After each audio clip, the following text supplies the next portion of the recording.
డబ్బు, అనారోగ్యం, ఉద్యోగం, వ్యాపారం, అప్పులతో బాధపడుతున్నారా? మీకోసమే లాంచ్ యువర్ ఫ్యూచర్ ప్రోగ్రామ్. నమస్తే రమగారు. నమస్తే జయ.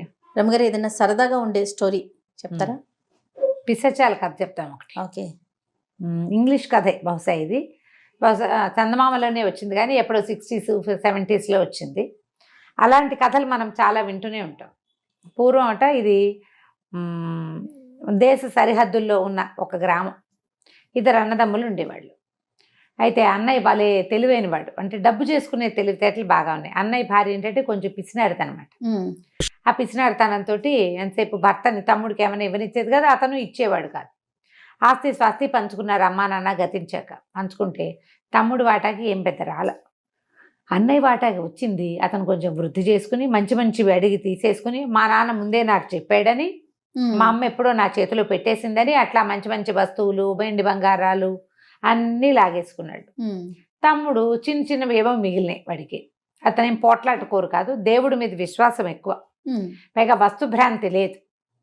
అట్ట ఉండేవాళ్ళు. అన్నయ్య తనకు దొరికిన వాటితోటి ఇంకా కొంచెం జాగ్రత్తగా బాగా సంపాదించుకున్నారు, చక్కగా సెటిల్ అయ్యారు. ఈ తమ్ముడు సామాన్యంగా ఉండేవాడు. ఏంటంటే వీళ్ళ ఊరు ఒక కొండ పక్కన ఉండేది. ఆ కొండ చిన్న ఒక మాదిరి కొండ. ఆ కొండ మీదకి ఎక్కక్కర్లేకుండా కొంచెం ఎక్కి కాస్త ఎత్తు మీద నుంచి దిగితే అవతల ఊళ్ళలో పట్టణాలు ఉండేవి. వీళ్ళది చిన్న ఊరు.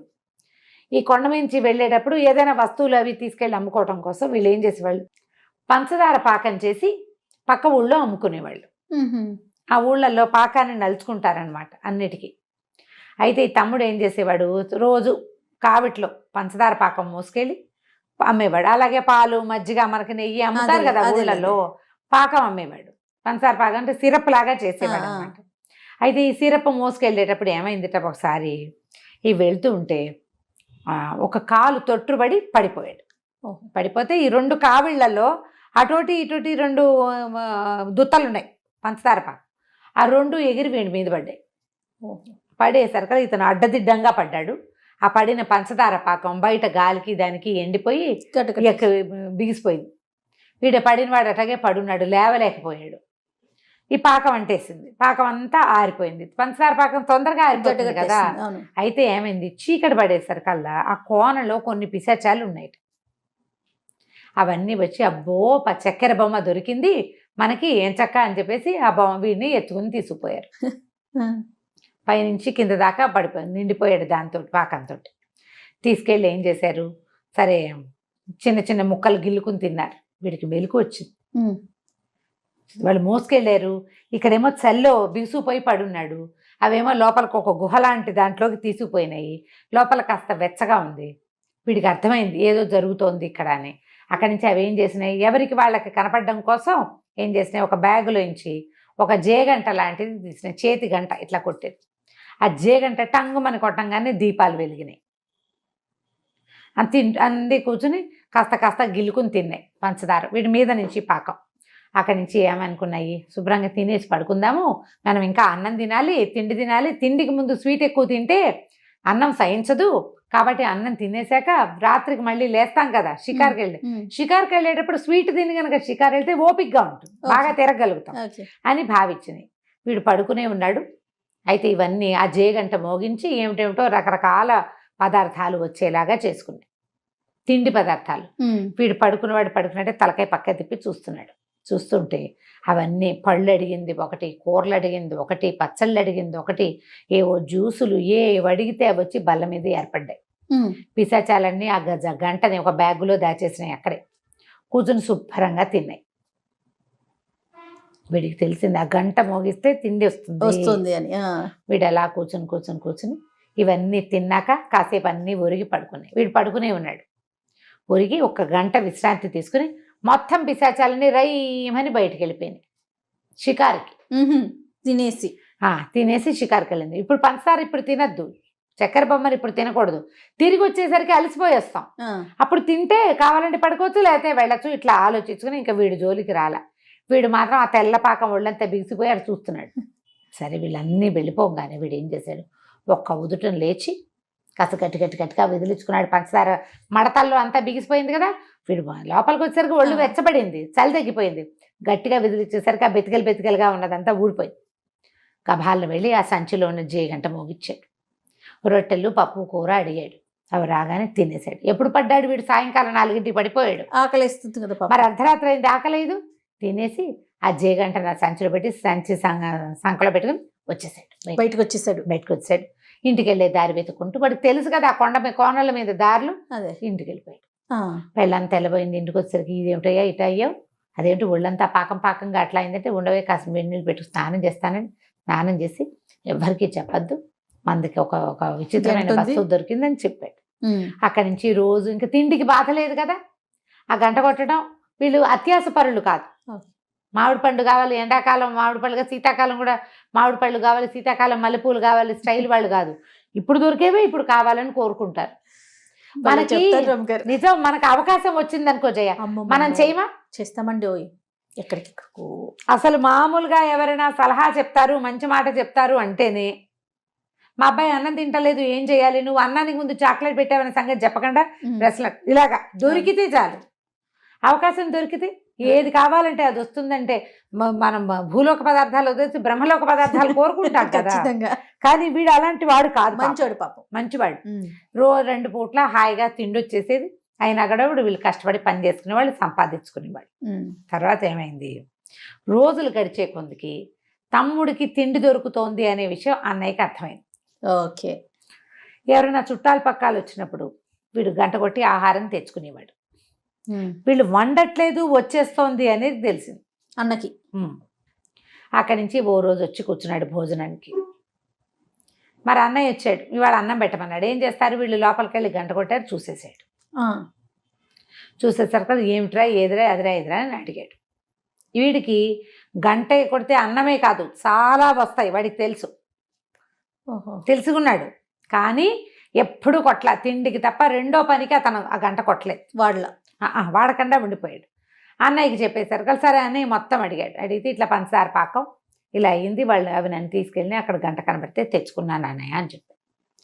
సరే వీళ్ళు ఏమంటున్నారు, వీళ్ళకి తినకూడవా అన్నీ ఉన్నాయి శుభ్రంగా, గొడ్లు ఉన్నాయి, గుర్రాలు ఉన్నాయి, ఎందుకు వీళ్ళకి? కానీ ఆశ, భ్రాంతి.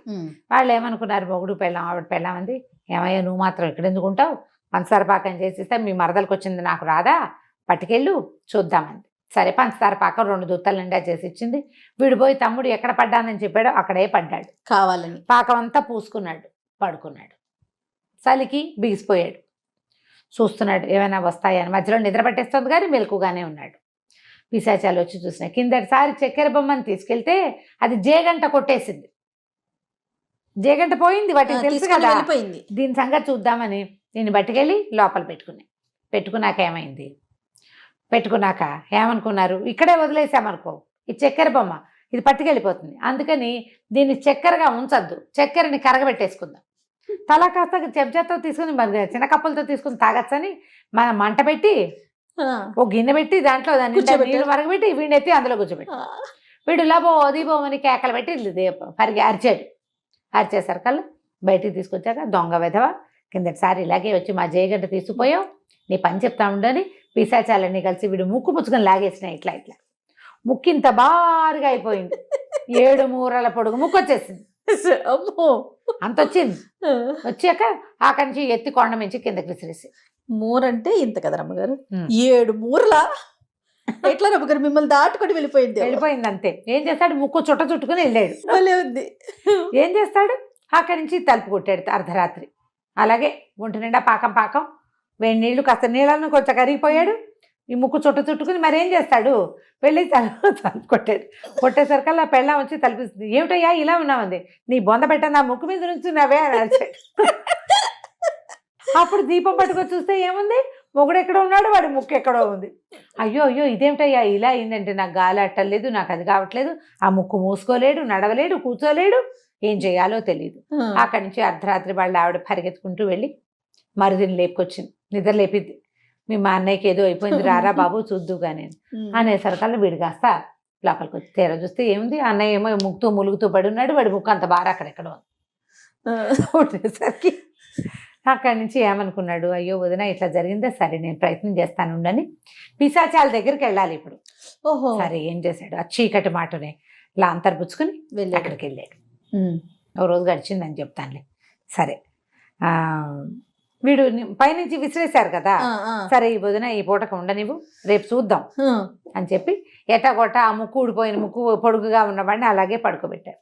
మర్నాడు ఏం చేశాడంటే వీడు ఆ పిశాచాల దగ్గరికి వెళ్ళాలి, దీనికి ఏదో ఉపాయం ఉంది, ఆ ఉపాయం వాటికి తెలుస్తుంది, మనకు తెలియదు ఆ ముక్కుని చిన్నది చేయటం ఎట్లాగో. అక్కడి నుంచి పోయి ఆ పిశాచాలు ఏడన్ని దగ్గర ఉంటాయో అక్కడికి వెళ్ళాడు. అర్ధరాత్రి లాంతర్ పుచ్చుకుని వెళ్తే పిశాచాలు కూర్చొని కబుర్లు చెప్పుకున్నాయి తిండి తింటూ. వాళ్ళ దగ్గర ఇంకో గంట ఉంది, తింటున్నాయి. తింటుంటే ఆ పిశాచాల నాయకుడు ఒకడు వచ్చాడు, ఒక పొట్టిభూతం ఒకటి ఉంది అందులో, ఆ చిన్న పిశాచం అనమాట. అది అడిగింది, ఆ చక్కెర బొమ్మకు ముక్కు ఇంత పొడుగు సాగదీసాం, ఆ ముక్కుతో వాడు ఏం చేస్తున్నాడో 4 ముక్కలైనా గిలుకుని తిన్నాం కాదు అంటుంది. అంటుంటే ఆ నాయకుడు అన్నాడు, ఏముంది వాడి దగ్గర ఏముంది ఉపాయం, ఆ జేగంటతోటి 1 గంట కొట్టి తగ్గు తగ్గు తగ్గు అంటే తగ్గిపోతుంది ముక్కు. తెలిస్తే చేసుకుంటాడు, లేకపోతే వాడు ఏడుస్తాడు. మన గంట కొట్టేసినందుకు వాడికి అదే శాస్త్రి. వీడికి నుంచి తమ్ముడు అన్నీ వినేశాడు. ఇంకేముంది ఇక పర్వాలేదులే, ఉపాయం తెలిసిందని పరిగెత్తుకుంటూ ఇంటికి వెళ్ళిపోయాడు. అక్కడి నుంచి జేగంట పుచ్చుకెళ్ళాడు. జేగంట పుచ్చి 1 గంట కొట్టి తగ్గు అంటే అది ఇంచీలు చొప్పున తగ్గుతోంది. 7 మూరలు ఎప్పటికి తగ్గాలి, అదే తగ్గుతుంటే వదినికి విసుగు పుట్టిపోయింది. ఇంతసేపు వెయిటింగ్ ఏంటంటే గంట లాక్కుంది.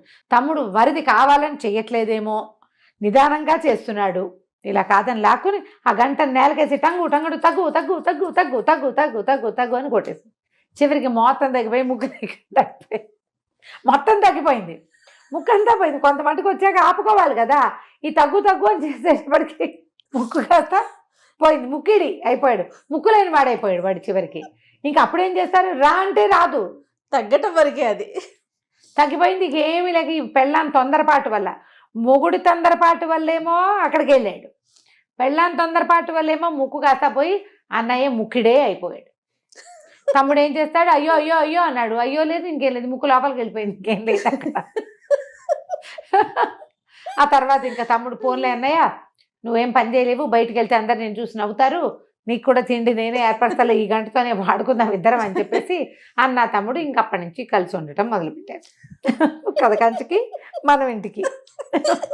చాలా బాగుంది రమ్మగారు, ఇంత సరదా కదా, నాకైతే కళ్ళలో నీళ్ళు వచ్చేసినాయండి. ఇలాంటివే పినక్కిల్లో ఏదో రకరకాల కథలు ఉన్నాయి, ఇంగ్లీష్ కథలు, వాడి ముక్కు ఇంత పొడుగు సాగిపోయే కథ. ఇది కథ. రైట్ అండి, నమస్తే. నమస్తే.